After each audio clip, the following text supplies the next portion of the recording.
Okay, how we doing? Today is Tuesday, May 31st, 2016, Rich Van Tassel channel.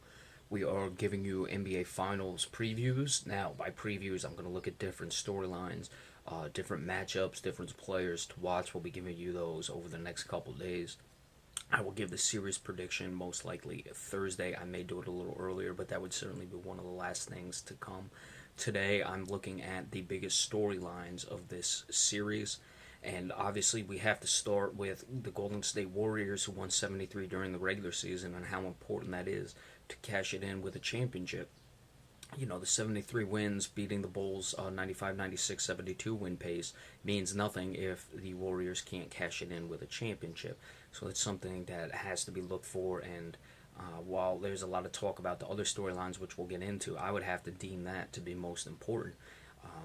I was expecting that Golden State was going to lose to Oklahoma City. I was ready to do a video about what it means that they didn't win. So, assuming they do not win, then we'll obviously have to talk about that when it comes. But that makes this a very, very important storyline coming into this. If the Golden State Warriors are able to win this series, they will have won 89 games this entire season, including the playoffs. They've already won 85. Now remember, the Chicago Bulls team won 87, which won 72 in the regular year. Then you only had to win 15 games to win the title. You did not have to win 16 because the first round series was a best 3 out of 5.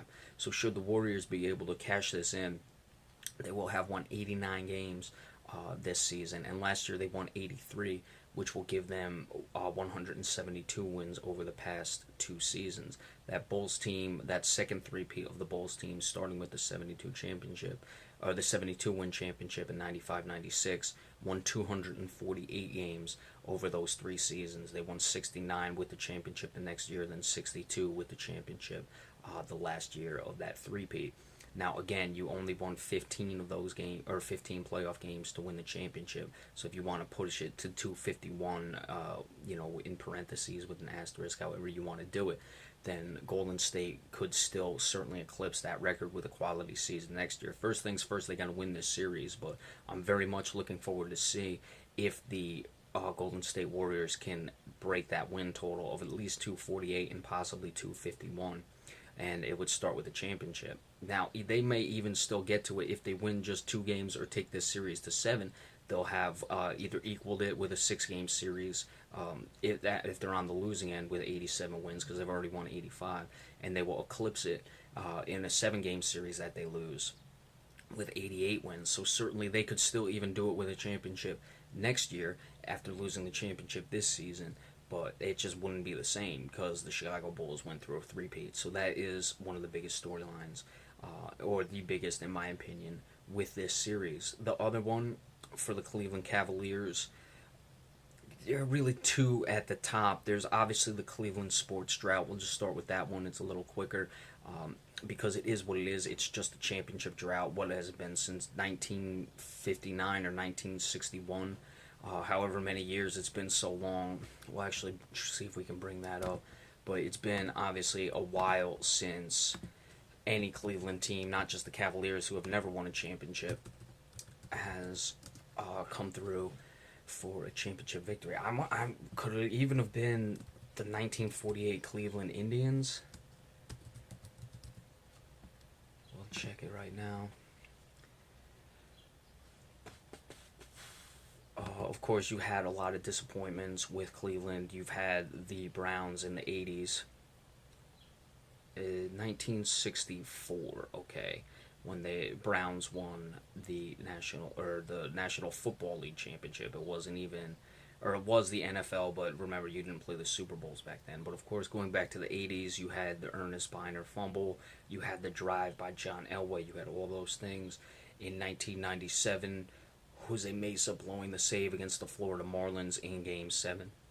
They haven't been able to win the 2 times that LeBron James has taken this team to the finals. It wasn't expected. I don't think they were the favorite in either one of those 2 series, and I'm sure most people would agree when they got swept by the San Antonio Spurs, and then last year when they lost to the Golden State Warriors. So that is very interesting to see if they're able to finally break that spell and that long drought, because certainly there's been a lot of heartbreak for Cleveland fans. So That's obviously one of the storylines. The other storyline is LeBron James going to win a title in Cleveland, which coincides with the fact that a team has not won there since 1964. And this is what he came back for. This is what everyone's hoping for. And LeBron James needs to start winning some titles for himself. He's already lost, what is it, 4 finals, excuse me. So you don't want to see him lose another one. If he can win a few, I don't necessarily kill guys for lost finals like, a guy like Stephen A. Smith would.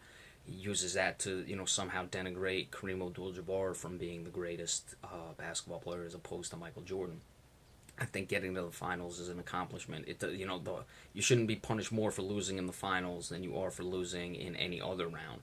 So that doesn't seem to make much sense. But certainly LeBron James is aware of his legacy. He is aware of his place among the greats in the NBA. And if he can win some finals and at least finish equal, get to 4 and have only lost 4, that would certainly be an accomplishment and something you would have to take seriously. And anytime the more finals you win, the better it's going to look for his resume. So that is another big storyline for the Cleveland Cavaliers. As far as basketball wise, you have some matchups. Again, we'll go into that more when we discuss matchups, but we're going to see how Cleveland wants to play. We know that Tyronn Lue has been looking to run up and down. That's why they went to David Blatt. And is that going to favor Golden State? Will Golden State try to adjust their game to fit Cleveland's? Again, this is all the things we'll go into in more detail, but I'm very that's also a big storyline, is who is going to be the team that adjusts to the other team in this one, because I think Golden State can beat teams in a variety of different ways, and you'll have to really monitor that. Is Cleveland going to be the one who dictates or changes, or is Golden State going to be the one? And then lastly, just the fact that this is a repeat of last year's finals. There's a lot of talk about, was it really a championship? Does it take away from the Golden State Warriors last year that they beat a Cleveland team where Kyrie Irving got hurt? Kevin Love didn't even make it to the finals. I don't think anything should take away from the championship. That's not Golden State's fault. They can only play the team who played. And Cleveland still, I thought, played them tough, won 2 games, and they do have LeBron James on the court. So anytime you have a guy like LeBron James on your team, you're really not out of it. And we've seen that many times, because even with the team they had last year, many would disagree. I think it's foolish. I thought the team they had last year was still much better than the 2017 LeBron James took to the finals. Even without Kyrie Irving and Kevin Love, I don't think it was even close. You still have guys like Amon Shumpert, J.R. Smith, Timothy Mozgov, who, you compare them to some other guys. You look at, Zydrunas Ilgauskas, who they had in 2007. Mozgov is a much better player than that. Daniel Gibson, as opposed to Matthew Dellavedova, sort of a wash, a guy coming off the bench at the guard position. J.R. Smith really wasn't anyone like him when they played that original series. And of course, now this year you have the additions of Channing Frye, but that is more something we'll get into later. Is Golden State, there's been talk all season that they want to correct that. They want to beat this team because they didn't have Kevin Love and Kyrie Irving playing. I'm sure that motivates them, because the talk, which I don't think was fair, was, how much did they really earn the championship last year? So I certainly am not surprised that the Golden State Warriors are feeling that way coming into this series. And that's going to be interesting. And also Kyrie Irving and Kevin Love, how are they going to handle playing in the finals for the first time? Kevin Love, this is really his first playoffs.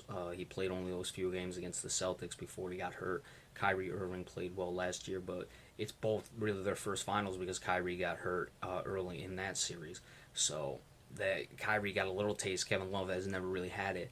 And are they going to be able to understand that and know what's expected of them and raise their level of game?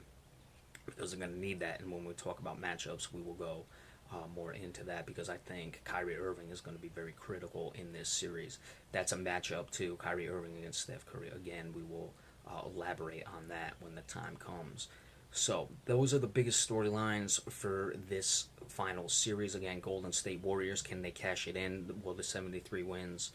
It won't mean anything should they not cash it in. LeBron James, will he not be a finals loser again? Can he lead the Cleveland Cavaliers, who haven't won a championship since 1964, to a championship victory? Also, the fact that this is a repeat of last year's championship, and all the talk that surrounded that as far as Golden State, and was it a little diminished because they didn't beat Kevin Love and Kyrie Irving on the Cavaliers team, and also which team is going to adjust their style of play to fit the others, or will they play, just how they always have, and let the chips fall where they may. So we'll certainly see those. But we will be doing obviously more player matchups, key players, and key things to look at, and then again the prediction for this series coming up. Be sure to stay tuned for that. Thank you.